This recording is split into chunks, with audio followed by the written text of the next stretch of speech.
Welcome to VTV prime. వారి దుర్మార్గమైనటువంటి చర్య ఒక చెల్లెలకి తన అన్నాన్ని శాశ్వతంగా దూరం చేసింది. ఇప్పటికే అమ్మ నాన్న లేని ఒంటరిగా ఉన్నటువంటి కేవలం అన్న ఉన్నాడనే ధైర్యంతో బతుకుతున్నటువంటి ఆ చెల్లెలకి ఇప్పుడు అన్నను కూడా మిగల్చకుండా చేసింది ఆ ఘోర అకృత్యం.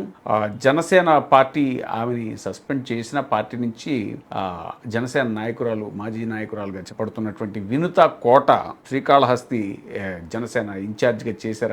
ఆవిడ జస్ట్ ఈ ఇన్సిడెంట్ తర్వాత తొలగించారు. అయితే ఆ మృతుడు శ్రీనివాస్ అలియాస్ రాయుడు మృతదేహం వద్ద అతడి సోదరి కీర్తి బోరున విలిపించింది. చిన్నప్పుడే తల్లిదండ్రులు కోల్పోయాను, ఇప్పుడు నా రక్త సంబంధమైన అన్నను కూడా కోల్పోయాను అని ఆ అమ్మాయి విలిపించడం అందరికి కళ్ళు చెమర్చేలా చేసింది. 7 ఏళ్ల వయసులో వెంకటగిరి నుంచి వచ్చేసి అమ్మమ్మ వద్ద పెరిగాం, ఇద్దరం కూడా అమ్మా నాన్నని చిన్నప్పుడే పోగొట్టుకున్నాం, అన్న ఒక్కడో ఉన్నాడన్న ధైర్యంతో ఎంతకాలం బతుకుతున్నాను, నా అన్నను కూడా నాకు లేకుండా చేశారు అని చెప్పేసి ఆ అమ్మాయి బోరును విలిపిస్తుంటే అందరూ చాలా సముద్రంలో మునిగిపోయారు.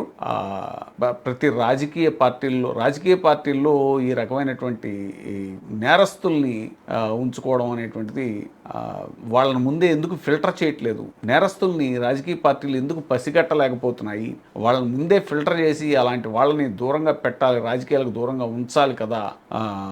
సంప్రదాయమైనటువంటి పార్టీల్లో ఇలాంటి నేరగాళ్ళు అడపాదడపా కనిపిస్తున్నా కూడా కొత్తగా కొత్తగా వచ్చిన పార్టీ, అలాగే సైద్ధాంతికంగా తాము చాలా సంప్రదాయ పార్టీలకు భిన్నం అని చెప్పుకునేటువంటి జనసేన లాంటి పార్టీలో కూడా ఇలాంటి వాళ్ళకి ఎందుకు చోటు ఉంటుంది అని రాజకీయ పరిశీలకులు, విమర్శకులు అడుగుతున్నారు.